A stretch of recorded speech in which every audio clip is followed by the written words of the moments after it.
आज हम आपको दशमेश पिता गुरु गोबिंद सिंह जी की तीसरी पत्नी माता साहिब कौर जी के जीवन से संबंधित कुछ ऐसी खास बातें बताएंगे जो शायद आपने पहले कभी नहीं सुनी होंगी।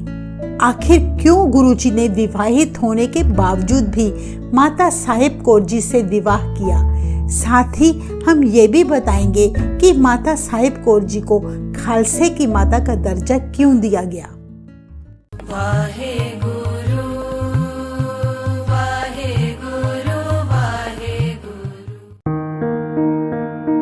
माता साहिब कौर जी का जन्म 1 नवंबर 1681 में पिता रामाजी और माता जसदेई के घर रोहतास जिला झेलम में हुआ, जो स्थान अब पाकिस्तान में है। माता जी के बचपन का नाम साहिब देवा जी था। असल में भाई रामाजी और माता जसदेई के घर काफी समय तक कोई औलाद ना हुई, तो उन्होंने गुरु तेग बहादुर जी के सामने अरदास की, जो परवान हो गई। उनके घर एक बच्ची ने जन्म लिया। गुरु की मेहर के कारण ही उन्हें औलाद की प्राप्ति हुई, इसीलिए उन्होंने अपनी बच्ची का नाम साहिब देवा रखा, यानी गुरु साहिब की दी हुई बख्शीश। कहा जाता है कि रोहतास ऐसी भाग्यशाली धरती थी जहां एक बार गुरु नानक देव जी अपनी उदासियों के दौरान इस स्थान पर ठहरे थे। उन दिनों वहां पीने के पानी की बहुत कमी थी, जिसके कारण गुरु नानक देव जी ने अपनी शक्ति के द्वारा पानी का चश्मा प्रकट किया था, जो आजकल चौआ साहब के नाम से प्रसिद्ध है। आज भी संगतें चौआ साहब जाके उस स्थान के दर्शन करके निहाल होती हैं और वहाँ का मीठा जल पीती हैं। साहिब देवा जी के पिता भाई रामाजी 10वें गुरु गोबिंद सिंह जी के बहुत प्यारे सेवक थे। यही कारण था कि माता साहिब कौर बचपन से ही बड़े धार्मिक ख्यालों के थे। उन्हें गुरमत का पूरा ज्ञान था। जपजी साहिब, रहरास साहिब और सोहिला साहिब उन्हें मुँह जुबानी याद था। वे हर समय भक्ति में लीन रहा करती, काफी घंटे समाधि में लीन रहती। वे बड़ी ही सुंदर, संयमशील और मेल मिलाप वाली स्त्री थी। इतिहास में दर्ज है कि बचपन में साहिब देवा जी जब बहुत छोटी थी, उनके माता पिता ने ढेरों से चमत्कार देखे। कई बार अपनी पुत्री को अकेली सोए हुए देखते तो वे हैरान ही रह जाते कि उनकी पुत्री के चेहरे पर अलौकिक नूर दिखाई देता, और कई बार तो वो बच्ची सोए सोए अद्भुत भविष्यवाणी किया करती, जो सच हो जाया करती। इसीलिए माँ बाप अपनी पुत्री को अपनी बच्ची नहीं बल्कि माता समझ के पूजते। माँ बाप उसके चरणों की धूल अपने माथे पर लगाकर बड़ा आनंद मानते। इसीलिए वे साहिब देवा जी को सबसे पहले भोजन परोसा करते, पर साहिब देवा पहले संगत को लंगर खिलाकर फिर अंत में खाया करती। माता साहिब देवा अपने गांव की धर्मशाला में अक्सर शब्द कीर्तन किया करती थी। उनकी आवाज़ बहुत ही सुरीली थी, इसीलिए सभी संगतें उनके मुख से गुरबानी सुनकर आनंदित हो जाया करती। माता साहिब देवा जी को अपने माता पिता से विनम्रता, मानवता के प्रति प्रेम और ईश्वर के प्रति समर्पण विरासत में ही मिला था। तभी तो वे बचपन से ही गुरबानी का सिमरन किया करती थी। कई घंटे समाधि में लीन रहकर गुरु गोबिंद सिंह जी का स्मरण करती। इस तरह उन्होंने मन ही मन अपने आप को गुरु गोबिंद सिंह जी को समर्पित कर दिया। जब साहिब देवा जवान हुई तो उनकी माता ने अपने पति से कहा कि हमारी पुत्री अब बड़ी हो चुकी है, सो हमें समय रहते ही वर ढूंढ लेना चाहिए। भाई रामाजी ने कहा, गुरु कृपा करे तो मैं वर ढूंढना शुरू कर दूं। पर माता तब घबराकर बोली, पर हमारी पुत्री तो बहुत धार्मिक है, इसके लिए वर ढूंढना बहुत कठिन है। भाई रामाजी ने कहा, हमारी अरदास कलगीधर गुरु गोबिंद सिंह जी के चरणों में है, वे अपने आप ही कोई विधि बनाएंगे। हमारा कर्म केवल अरदास करना है। इतिहास में दर्ज है, साहिब देवा जी के माता पिता ने कई जगह रिश्ते की बात करनी आरंभ कर दी, पर उन्हें अपनी पुत्री के अनुसार कोई वर न मिला। दूसरी तरफ माता साहिब देवा जी अपने रिश्ते की बातें सुनकर बहुत मायूस हो जाया करती और समाधि में कई घंटों लीन हो जाती। उनके नेत्रों के सामने कलगीधर गुरु गोबिंद सिंह जी का चेहरा आ जाया करता और फिर वे एकदम शांत हो जाते। उनके हृदय की तपश गुरु गोबिंद सिंह जी के साक्षात दर्शन करके शीतल हो जाती। तब उन्हें सांसारिक संजोग झूठे लगने लगते। इस प्रकार वो मन ही मन गुरु गोबिंद सिंह जी को अपना पति परमेश्वर मानने लगी। कहते हैं कि साहिब देवा जी ने अपने मन की सारी बात अपने पिता को बता दी और साथ ही यह भी कहा कि उन्हें निरंकार से पिछले जन्म में वरदान प्राप्त हुआ था कि इस जन्म तुम्हारे पति गुरु गोबिंद सिंह जी ही होंगे।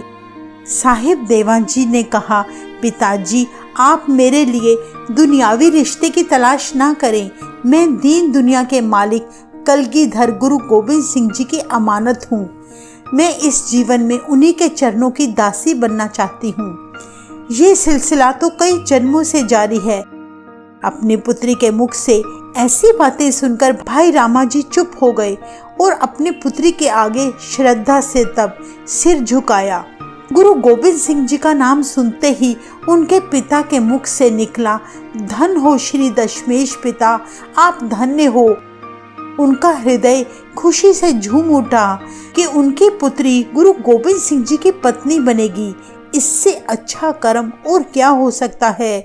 पर एक तरफ जहाँ पिता के मन में खुशी थी, दूसरी तरफ दुख भी था कि वे ठहरे छोटे से घर में रहने वाले मामूली से रोहतास वासी और गुरुजी शाहों के शाह, बड़े बड़े महलों में रहने वाले। ऐसी बातें सोचकर भाई रामा जी तब निराश हो गए, क्योंकि उन्हें कोई मेल होता दूर दूर तक नजर नहीं आ रहा था। वे सोचने लगे कि मेरी पुत्री ने वर भी वे चुना है जो न सिर्फ ऊंचे खानदान के हैं बल्कि ऊंचे से भी ऊंचे हैं। पिता अपनी पुत्री के वचनों की उल्लंघना भी नहीं करना चाहते थे। वे जानते थे कि उनकी पुत्री ने जो भी कहा वे सत्य था। एक तरफ चिंता और दूसरी तरफ हौसला भी बहुत था, क्योंकि उनकी पुत्री ने पुराने जन्म की बात जो बताई थी, उन्हें गुरु गोबिंद सिंह जी से तब उम्मीद हो गई कि गुरु जी गरीबों की सुनेंगे। वे अंतर्यामी गुरु जी हमारी इच्छा अवश्य पूरी करेंगे। कहते हैं जब धर्मशाला में हर रोज की तरह संगतें शब्द कीर्तन करके एकत्रित हुई, तब भाई रामा जी ने दृढ़ संकल्प लिया कि वो अपनी जान और मान की परवाह किए बिना गुरु जी तक पहुंचकर उन्हें अपनी बेटी सुपुर्द कर देंगे। तब भाई रामा जी ने उन सिखों को सारी बात बताई, जिसे सुनकर सिख संगतें बहुत खुश होकर बोली, कितने सौभाग्यशाली होंगे कि हमारा संबंध कलगीधर के साथ जुड़ जाएगा। फिर सारी संगतों ने भाई रामा जी के साथ मिलकर निरंकार के आगे अरदास की। भाई रामा जी का परिवार और सारी संगतें इकट्ठी होकर माता साहिब देवा जी की डोली लेकर अनंतपुर साहिब के लिए चल पड़ी। उनके साथ आसपास के गांव की संगतें भी यह सुनकर अपने प्यारे अनंतपुर वासी गुरु गोबिंद सिंह जी के दर्शन करने के लिए अनंतपुर पहुंच गई। चाहे संगतें सैकड़ों मील का रास्ता तय करके आई थी, पर फिर भी उनके चेहरे पर कोई थकावट नहीं थी। आनंद ही आनंद दिखाई दे रहा था। जानी जान गुरु गोबिंद सिंह जी ने तब हुक्म दिया कि रोहतास से आई संगतों के विश्राम का प्रबंध किया जाए। अगले दिन अमृत समेत जब दीवान सजा, गुरु गोबिंद सिंह जी आकर अपनी गद्दी पर बैठ गए। रबाबी सिख बड़े सुरीली आवाज में बानी उच्चारण कर रहे थे। सारी संगतों ने कलगीधर गुरु गोबिंद सिंह जी को प्रणाम किया और अपने साथ लाई भेंटें और दसवंत गुरु जी के चरणों में रखकर गुरु जी का आशीर्वाद प्राप्त किया। भाई मनी सिंह जी, जो गुरु गोबिंद सिंह जी के सबसे खास सिख थे, भाई रामा जी ने जाकर उन्हें सारी बात सुना दी, जिसे सुनकर भाई मनी सिंह जी ने भाई रामा जी को हौसला देते हुए कहा, भाई जी आप बिल्कुल चिंता ना करें।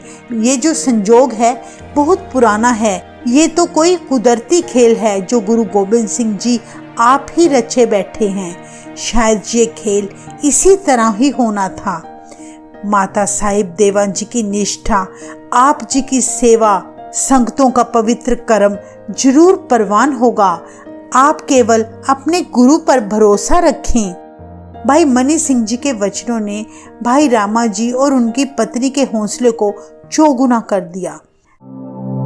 तब वे बड़े हौसले के साथ अपनी पुत्री साहिब देवा को लेकर गुरु गोबिंद सिंह जी के चरणों में आ खड़े हुए। उस समय दरबार में बैठी रोहतास की संगतें बहुत घबराई हुई थी। अब क्या होगा? क्या गुरु जी रामा जी के प्रस्ताव को गुस्ताखी समझेंगे या मेहर का दर खोल देंगे? सारी संगतें गुरु जी के चेहरे को लगातार निहार रही थी। भाई रामा जी ने गुरु गोबिंद सिंह जी के आगे हाथ जोड़कर अरदास की, हे सच्चे पातशाह, मैं अपनी पुत्री साहिब देवा का विवाह आप जी के साथ करने आया हूँ। आप जी कृपा करके मेरी पुत्री को अपने चरणों की दासी बना लें। अपने सिख के मुख से ऐसी बात सुनकर गुरु गोबिंद सिंह जी मौन हो गए। कुछ देर बाद उन्होंने वचन किया, भाई रामो जी, हमने गृहस्थ धर्म से संन्यास लेकर ब्रह्मचर्य धारण कर लिया है, इसलिए हम कोई और विवाह नहीं कर सकते। हमने भविष्य में कई जरूरी काम करने हैं, जिसके लिए हमने एक महान और अति प्रबल खालसा पंथ की स्थापना की है। इसलिए ये अति आवश्यक भी है कि हमारे ब्रह्मचर्य की प्रतिज्ञा कायम रहे। हम किसी की जिंदगी सुखों से वंचित नहीं करना चाहते। हजूर के अटल वचन सुनकर संगतों के हृदय में सवाल उठा कि रामा जी की अरदास क्या व्यर्थ चली जाएगी? नहीं, कभी नहीं। पूर्ण भरोसे वाले गुरसिखों का विश्वास था कि सिख की अरदास कभी व्यर्थ नहीं जा सकती। चाहे गुरुजी पहले से ही विवाहित थे, पर दर आई संगतों को कभी खाली हाथ नहीं लौटने देंगे। तब संगतों को इस प्रकार दुविधा में पड़ा देख भाई मनी सिंह जी ने उन्हें बड़े प्रेम भरे वचनों से भरोसा दिलाया। भाई मनी सिंह जी की सलाह ने भाई रामा जी के हृदय में फिर से हिम्मत दे दी। अपनी संगत को लेकर फिर से भाई रामा जी गुरु गोबिंद सिंह जी के चरणों में पेश हुए और अपनी संवेदना प्रकट करते हुए दोबारा से अरदास की, हे सद्गुरु जी, जहां आपने ब्रह्मचर्य जीवन अपनाने का प्रण लिया है, वहीं इस निमाने ने भी गुरु नानक देव जी की संगत में अपनी पुत्री साहिब देवा के विवाह की अरदास आप जी के साथ कर दी है। ये प्रण हमारा नहीं बल्कि हमारी पुत्री का है। जिस दिन से मैंने अपने मन से अपनी पुत्री को आपको समर्पण करने का संकल्प किया है, तब से इसे सभी लोग सत्कार की नजर से माता कहकर पुकारते हैं। अब आप हमें बताएं, क्या इस तरह मेरी पुत्री का रिश्ता किसी और पुरुष के साथ हो सकता है?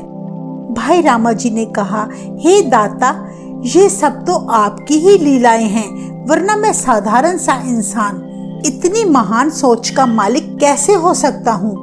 अगर मुझसे कोई गलती हो गई हो तो मुझे माफ करना सतगुरु जी। ये पुत्री अपनी बेटी करके नहीं बल्कि जगत माता करके पाली है।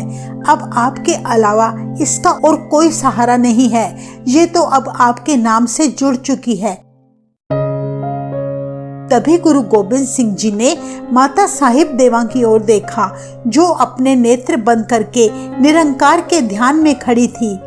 उनके दोनों हाथ प्रार्थना में जुड़े थे, आंखों से लगातार अश्रु की धारा बह रही थी। इस अद्भुत प्रेम की आस्था को देखकर गुरु गोबिंद सिंह जी ने एक रहमत भरी नजर देवी के चेहरे पर डाली। उसी वक्त साहिब देवा जी के नेत्र खुल गए। खुले नेत्रों के साथ जब उन्होंने अपने प्रीतम की ओर नजर उठाकर देखा तो ऐसा लगा जैसे नेत्रों के रास्ते से ही उन्होंने लाखों सजदे करके अपने प्रीतम को मना लिया हो।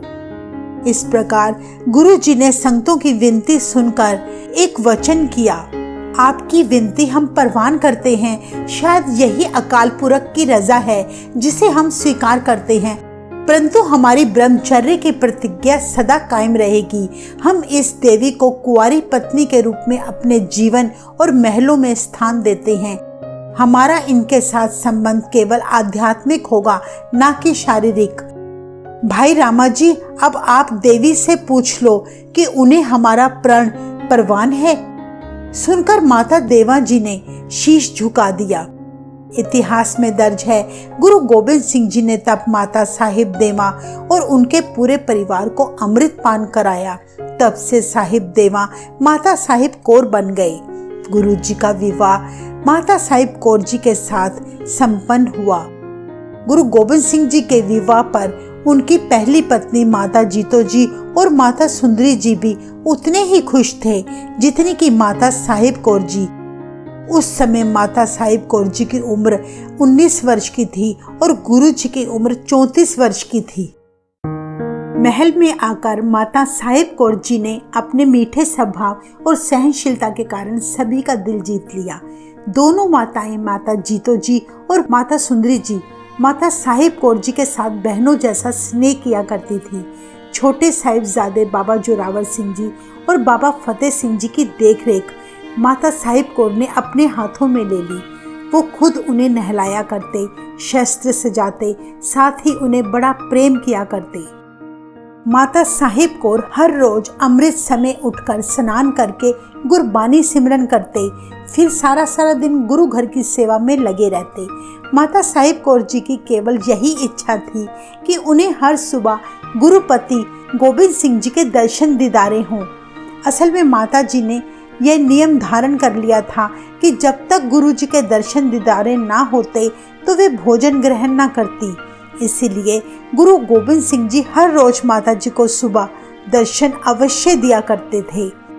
इसी तरह काफी समय बीतता गया। एक दिन जब गुरु जी माता जी को दर्शन देने आए तो वे बहुत उदास बैठी थी। अंतर्यामी गुरु जी ने उनसे उदास होने का कारण पूछा तो माता जी ने आंखें नीचे करके निवेदन किया, हे स्वामी जी, मेरी तीव्र इच्छा है कि मेरी गोद में भी एक पुत्र खेले। गुरु जी ने फरमाया, बस केवल एक ही पुत्र? हमने तो तुम्हारी गोद में आज से लाखों खालसा पुत्र डाल दिए हैं। यह तुम्हारे खालसा पुत्र युगों युगों तक रहने वाले हैं। संसार में तुम पहली माता होगी जिसकी वंश का कभी विनाश नहीं होगा।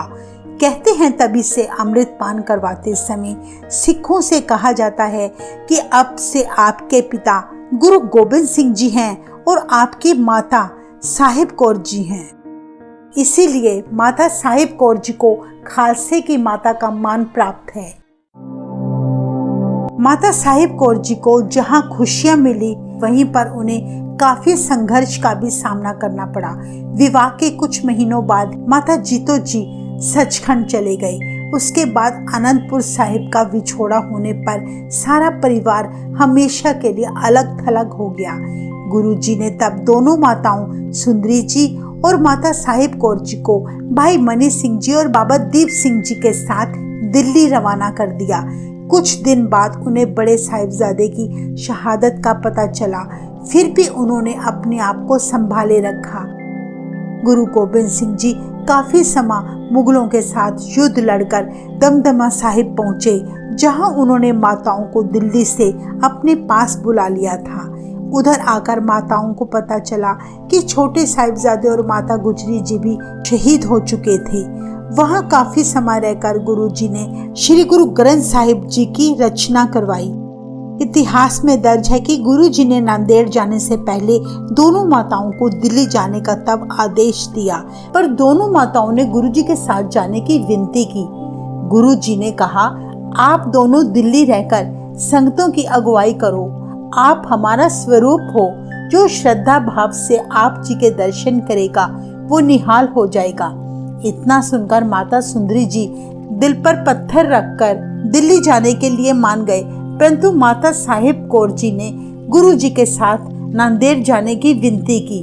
गुरु जी ने उनकी बात मान ली और वे उन्हें नांदेड़ ले गए। नांदेड़ पहुंचकर माता साहिब कौर ने गोदावरी नदी के पास अपना डेरा लगा लिया। माता जी की सेवा में बेअंत खालसा पुत्र पुत्रियां संगत रूप में आने लगे।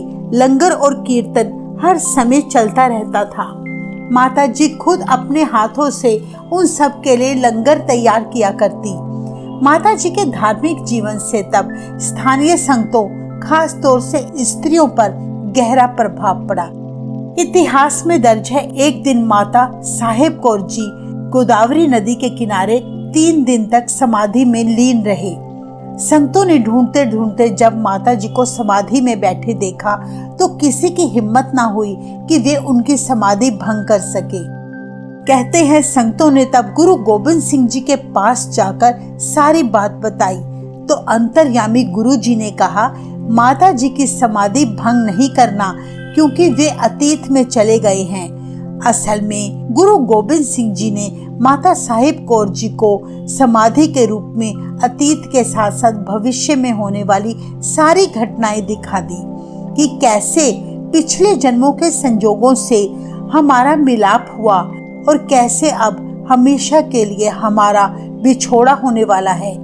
इसके बाद कहते हैं माता साहिब कौर जी की समाधि खुलने के बाद गुरु जी ने उन्हें दिल्ली वापस जाने का हुक्म सुनाते हुए कहा, साहिब कौर, हमारे शरीर त्यागने के बाद आप जी ने अपने श्वास पूरे भोगने हैं। आपने हमारे वियोग में अपनी शक्ति के द्वारा इस देह का त्याग नहीं करना।